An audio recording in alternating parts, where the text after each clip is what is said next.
Top quality और consistent performance के लिए सिर्फ सिल्वर पंप नाम याद रखना। એએઆઈબીના પ્રાથમિક રિપોર્ટમાં અકસ્માતના ચોંકાવનારા તથ્યો સામે આવ્યા છે। ટેકઓફની થોડી જ સેકન્ડની અંદર વિમાનના બંને એન્જિન બંધ થયા હતા।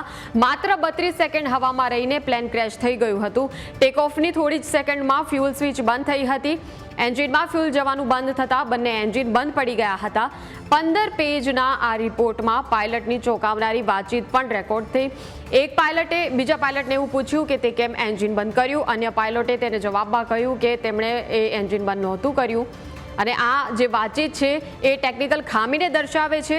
સૌથી મોટો પુરાવો છે કે જે વિમાનની અંદરની ટેકનિકલ ખામીને દર્શાવે છે। રિપોર્ટ મુજબ બંને એન્જિનની રિલાઇટ પ્રક્રિયા પણ શરૂ થઈ હતી। પહેલા એન્જિનમાં રિકવરી આવી પણ બીજું એન્જિન એ સ્પીડ રિકવર ન કરી શક્યું।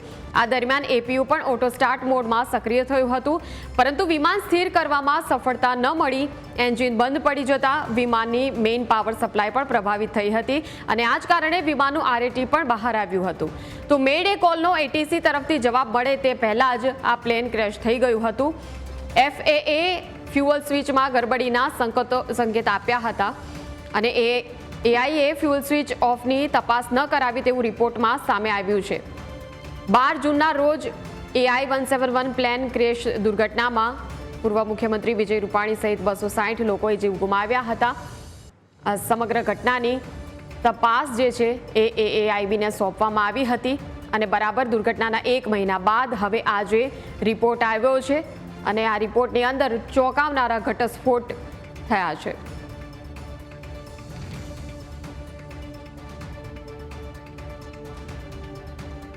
તો ટેકઓફની થોડી જ સેકન્ડમાં ફ્યુઅલ સ્વિચ બંધ થયું હતું। એન્જિનમાં ફ્યુઅલ જવાનું બંધ થતાં બંને એન્જિન જે છે તે બંધ પડી ગયા હતા। 15 પેજનો આખો આ રિપોર્ટ છે। એરક્રાફ્ટ એક્સિડન્ટ ઇન્વેસ્ટિગેશન બ્યુરો એટલે કે એએઆઈબી 12 જુલાઈ એટલે આજના દિવસે 15 પાનાનો એક રિપોર્ટ અને સાર્વજનિક કરવામાં આવ્યો છે તેને અને પ્રારંભિક તપાસ છે। હજુ પણ આગળ પણ તપાસ હાથ ધરવામાં આવશે, પરંતુ પ્રારંભિક તપાસમાં જ એ પ્રકારના તથ્યો સામે આવ્યા છે કે જેના પરથી એવું દેખાઈ આવે કે કઈ રીતે ટેકનિકલ ખામી આ વિમાનની અંદર હતી।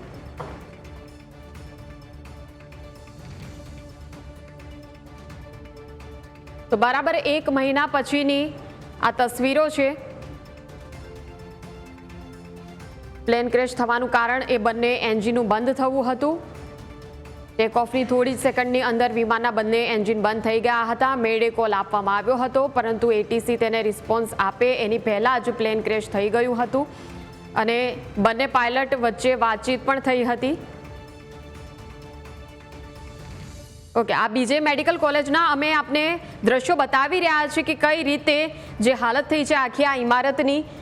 બીજે મેડિકલ કોલેજનું આ બિલ્ડિંગ કે જે પ્લેન ક્રેશ દુર્ઘટના જે થઈ હતી અને આ પ્લેન જે રીતે બીજે મેડિકલ કોલેજની ઉપર પડ્યું હતું અને હોસ્ટેલની જે મેસ હતી તેમાં અમુક જે વિદ્યાર્થીઓ હતા, મેડિકલના વિદ્યાર્થીઓ, તે જમી રહ્યા હતા અને તે પણ આ દુર્ઘટનાનો ભોગ બન્યા હતા અને કઈ રીતે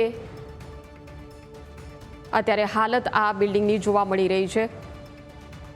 દ્રશ્યો અમે આપને બતાવી રહ્યા છે બીજે મેડિકલ કોલેજના।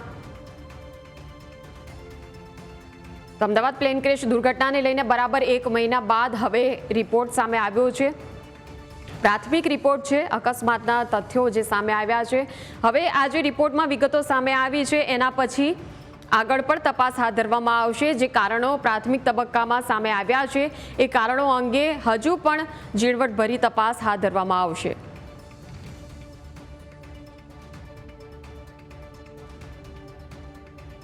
તો આ દ્રશ્યો અમે આપણે બતાવી રહ્યા છીએ કે કઈ રીતે આ સમગ્ર વિસ્તાર જે છે હવે ખૂબ જ એક અવાવરું વિસ્તાર બની રહ્યો છે। પહેલાં જે વિદ્યાર્થીઓની સતત આવન જાવન, જે વિદ્યાર્થીઓના હાજરીથી જે પ્રકારે ધમધમતી હતી આખી આ બીજે મેડિકલ કોલેજ, આ જે હોસ્ટેલ જે છે, આ જે આખી ઇમારત છે કે જ્યાં સતત વિદ્યાર્થીઓની આવન જાવન આપણને જોવા મળતી હતી, પરંતુ હવે એક બેકાર પ્રકારની એક સ્થિતિ અહીં જોવા મળી રહી છે। એવો વિસ્તાર કે જ્યાં હવે કોઈ જવા માંગતું નથી। કેટલાય જે વિદ્યાર્થીઓ જે છે એ અહીં આવતા પણ હવે ડરતા હશે અને સતત એ દુર્ઘટનાની યાદ અપાવતા આ જે દ્રશ્યો છે અને જે પ્રકારે આખો માહોલ જે અહીં બની ગયો છે, ખૂબ જ એવું લાગી રહ્યું છે કે હવે બસ એક નકારાત્મકતા છે આ વિસ્તારની અંદર અને અવાવરું થઈ ગઈ છે આ જગ્યા, સાવ ઉજ્જડ વેરાન થઈ ગઈ છે આ જગ્યા. એ પ્રકારની આ જગ્યા કે જે એક સમયે વિદ્યાર્થીઓના સતત આવન જાવનથી, વિદ્યાર્થીઓના ધસારાથી સતત ધમધમતી હતી, જ્યાં જિંદગીઓ ધબકતી હતી, એવો આ વિસ્તાર પણ હવે સાવ શૂન્યતામાં પરિવર્તિત થઈ ગયું છે. એક પ્રકારે નકારાત્મકતા, એક વેરાન, એક બેકાર આ જગ્યા સાવ થઈ ગઈ છે. પ્લેન ક્રેશ દુર્ઘટનામાં દ્રશ્યો અમે આપને બતાવી રહ્યા છીએ કે કઈ રીતે આ બીજે મેડિકલ કોલેજની જે હાલત થઈ છે, આ આખી જે બિલ્ડિંગ જે છે એ અત્યારે કઈ રીતે આ જે બિલ્ડિંગ છે એમાં જે વિદ્યાર્થીઓ કે જે એક સમયે ભણતા હતા, ક્યાંક પોતાની ઉજ્જવળ ભવિષ્યની કારકિર્દી ઘડવાનું સ્વપ્ન જોતા હતા, પરંતુ એ વિદ્યાર્થીઓના સપના જે છે એ સપના રોળાઈ ગયા આ દુર્ઘટનાને કારણે. આ વિડીયો છે કે કઈ રીતે 32 સેકન્ડ ફક્ત હવામાં રહીને આ જે પ્લેન છે તે સતત નીચે આવી જાય છે, ક્રેશ થઈ જાય છે.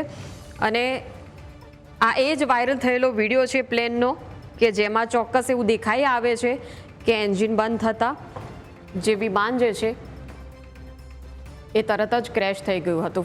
ફક્ત 32 સેકન્ડનો જ સમય હતો. પાયલટે મેડે કહ્યું હતું, પરંતુ મેડેના કોલ પહેલાં જ એટીસી કંઈક રિસ્પોન્ડ કરે તે પહેલાં જ પ્લેન ક્રેશ થઈ ચૂક્યું હતું.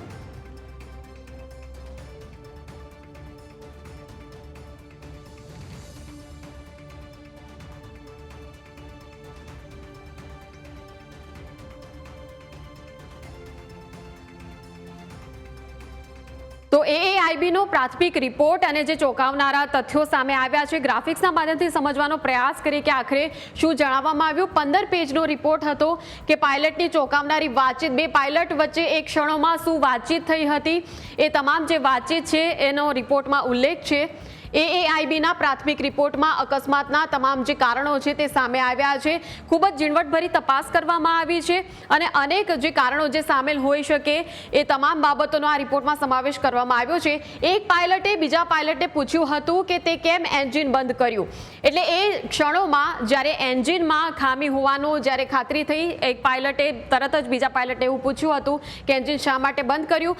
અન્ય પાયલટે જો કે તેને જવાબમાં કહ્યું હતું કે મેં કશું નથી કર્યું. એટલે તેનાથી કોઈ ભૂલ નથી થઈ, તેનાથી તેણે પોતે એન્જિન બંધ કર્યું નથી તેવું તેણે જવાબમાં કહ્યું હતું.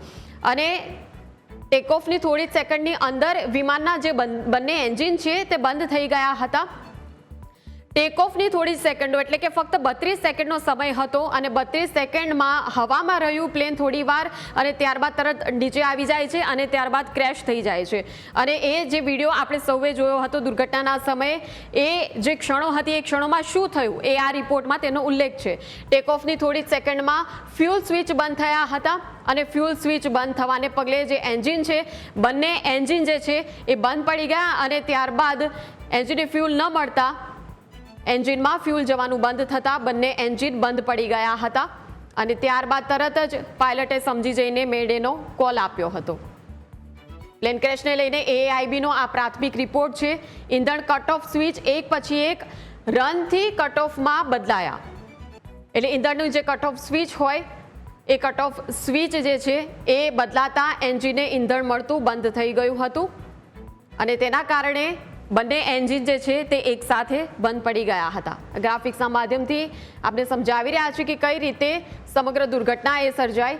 N1 એન્જિન અમુક હદ સુધી ચાલુ થયું, પરંતુ N1 એન્જિન એટલે કે બે પ્રકારના જે એન્જિન હતા એમાં જે પહેલું એન્જિન હતું અમુક હદ સુધી તે ફરીવાર ચાલુ થયું હતું, પરંતુ જે બીજું એન્જિન હતું ક્રેશ થાય તે પહેલાં તે સ્ટાર્ટ ન થઈ શક્યું. એટલે પહેલું એન્જિન, પહેલાં જે બંને એન્જિન બંધ પડ્યા હતા એમાંથી ખૂબ જ પ્રયત્નો કરવામાં આવ્યા અને પહેલું એન્જિન ચાલુ થયું હતું, પરંતુ બીજું એન્જિન તેની સાથે તેને કોપઅપ ન કરી શક્યું. રિપોર્ટ પ્રમાણે બંને એન્જિનની રિલાઇટ પ્રક્રિયા પણ શરૂ થઈ હતી. તો રિલાઇટ પ્રક્રિયા પણ શરૂ થઈ હતી રિપોર્ટના મુજબ, અને તેમ છતાં રિલાઇટ પ્રક્રિયા શરૂ થવા બાદ પણ એન્જિન 1માં રિકવરી આવી હતી. એન્જિન 2 એ સ્પીડ રિકવર ન કરી શક્યું. એટલે 32 સેકન્ડની અંદર શું પ્રક્રિયાઓ ચાલી રહી હતી એ ક્ષણોમાં, એ તમામ બાબતો જે છે આ રિપોર્ટમાં આપણને જાણવા મળી રહી છે. આ દરમિયાન એપીયુ પણ ઓટો સ્ટાર્ટ મોડમાં સક્રિય થયું હતું. કઈ રીતે 32 સેકન્ડની અંદર આખી જે દુર્ઘટના જે છે એ દુર્ઘટના સર્જાઈ, ટેક ઓફની જે ક્ષણો હતી, ખરેખર એ ક્ષણોની અંદર શું થયું હતું, વિમાન સ્થિર કરવામાં સફળતા ન મળી, એક જે એન્જિન હતું એ એન્જિનને તે ચાલુ થયું હતું બંધ પડી ગયા પછી, પરંતુ બીજું જે એન્જિન છે તે સ્પીડ રિકવર ન કરી શક્યું, એન્જિન બંધ થતાં વિમાનની મેઇન પાવર સપ્લાય પણ પ્રભાવિત થઈ હતી અને તમામ બાબતો જે છે એકસાથે એ ટેકનિકલ ખામીનો પુરાવો આપે છે કે કઈ રીતે આ વિમાનની અંદર જે ટેકનિકલ ખામી સર્જાઈ એના કારણે એક આખી આ દુર્ઘટના સર્જાઈ હતી. વિમાનનું RAT પણ બહાર આવ્યું હતું.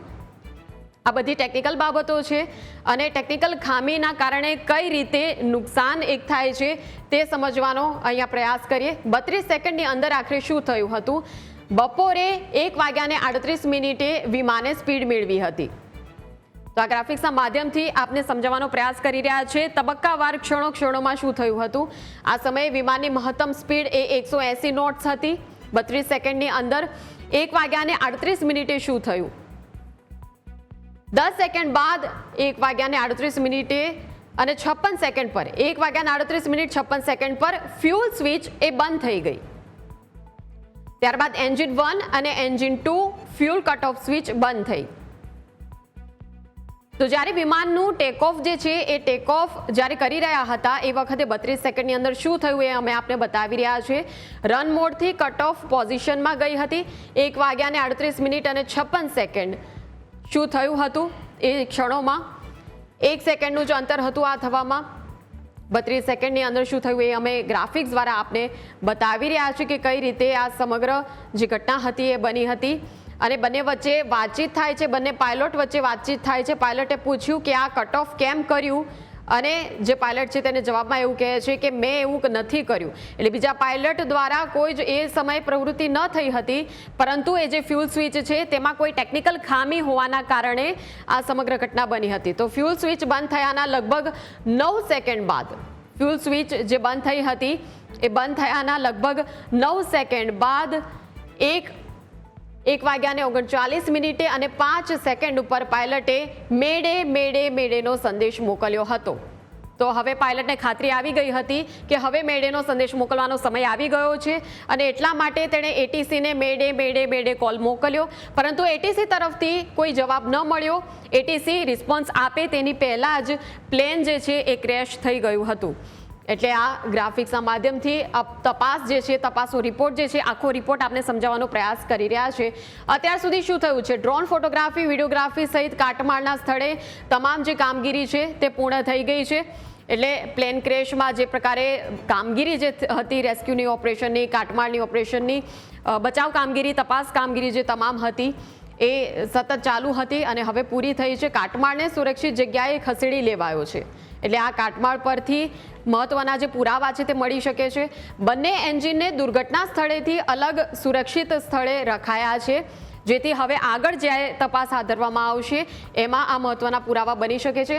મહત્વપૂર્ણ ચીજવસ્તુઓને તપાસ માટે અલગ રાખવામાં આવી છે. પ્લેન ક્રેશના કાટમાળમાંથી જે પણ ચીજવસ્તુઓ મળી આવી છે તેમને અલગ રાખીને પછી વધુ તપાસ હાથ ધરવામાં આવશે. તો ઈંધણ ભરવા માટે બોજર અને ટેન્કથી લેવાયેલા સેમ્પલની તપાસ થઈ છે. અત્યાર સુધી ટીમ દ્વારા શું તપાસી કામગીરી થઈ તે અંગે જણાવી રહ્યા છે. DGCAની લેબોરેટરીમાં આ સેમ્પલનો રિપોર્ટ એ સંતોષજનક છે. DGCAની લેબોરેટરી જે છે તેમાં પણ આ તપાસ રિપોર્ટનું એનાલિસિસ કરવામાં આવ્યું અને તે સંતોષજનક છે. APU ફિલ્ટર અને ડાબા પંખાના રિફ્યુલ વાલ્વથી સીમિત ઈંધણ મળી શક્યું. એટલે તમામ જે ઈંધણની જે હાલત હતી અને જે એન્જિનની હાલત હતી એની તમામ જે બાબતો છે એ તપાસમાં સામે આવી છે. તમામ જે નમૂના મળી ગયા છે જે સ્થળ પરથી, જે કાટમાળ ઉપરથી જે પુરાવા મળ્યા છે, આગળ તેને તપાસમાં હવે મોકલવામાં આવશે. EAFRથી ડાઉનલોડ કરેલા ડેટાનું વિશ્લેષણ થઈ રહ્યું છે. એક પછી એક જે ટીમો કે જેને આ આખી દુર્ઘટનાની તપાસ સોંપવામાં આવી છે એ ટીમો કામ કરી રહી છે. તપાસ કરનારા સાક્ષીઓ અને જીવિત યાત્રીઓના પણ નિવેદન લેવાયા છે. તપાસ કરનારી જે ટીમ છે એ સાક્ષીઓ જે છે, આસપાસ રહેતા જે લોકો છે, તમામના નિવેદન લઈ રહી છે. ક્રૂ મેમ્બર અને પોસ્ટમોર્ટમ રિપોર્ટનું પણ વિશ્લેષણ થઈ રહ્યું છે. એક જે મૃતદેહો મળી આવ્યા હતા એ તમામનું જે પોસ્ટમોર્ટમ કે જે સિવિલની અંદર હાથ ધરવામાં આવ્યું હતું એ તમામ પોસ્ટમોર્ટમના રિપોર્ટનો પણ અભ્યાસ કરવામાં આવી રહ્યો છે. શરૂઆતમાં મળેલા પુરાવાઓના આધારે વધુ તપાસ હાથ ધરવામાં આવી રહી છે. તો શરૂઆતમાં જ્યારે કામગીરી ચાલી રહી હતી અને એ વખતે જે કાટમાળમાંથી જે પણ ચીજવસ્તુ મળી આવી તે તમામની તપાસ ચાલી રહી છે. આ તમામ જે તપાસના તબક્કાઓમાં B7878 અને GE જેનેક્સ 1B માટે પણ કોઈ કાર્યવાહી નથી. તમામ જે તપાસના તબક્કા છે, ટીમ સતત તપાસ જે છે એ વધુ પુરાવા એકત્ર કરવા માટે વધુ જે સૂચનાઓ, જે સમીક્ષાઓ છે એ તમામની તપાસ કરવામાં આવશે. AAIBનો સમગ્ર રિપોર્ટ અને આ ફક્ત હજુ પણ પ્રારંભિક તપાસ છે. આ પ્રારંભિક તથ્યો સામે આવ્યા છે અને આ પ્રારંભિક તથ્યો જે છે એને પણ આગળ મોકલવામાં આવ્યા હતા DGCA પાસે અને એનું પણ એનાલિસિસ કરવામાં આવ્યું અને પછી હવે આગળ જે કાટમાળના જે પુરાવા છે અને જે એન્જિન છે એ તમામ જે બાબતો છે એની પણ તપાસ આગળ હાથ ધરવામાં આવશે. એટલે આ પ્રાથમિક તબક્કાની તપાસ છે. હજુ પણ તપાસમાં વધુ સમય લાગી શકે તેમ છે. તો આ બુલેટિનનું અહીં સમાપન કરીએ છીએ. સતત આપને વિગતો અને સમાચારો અપડેટ સાથે આપતા રહીશું. આપ જોતા રહો ન્યૂઝ કેપિટલ. નમસ્કાર.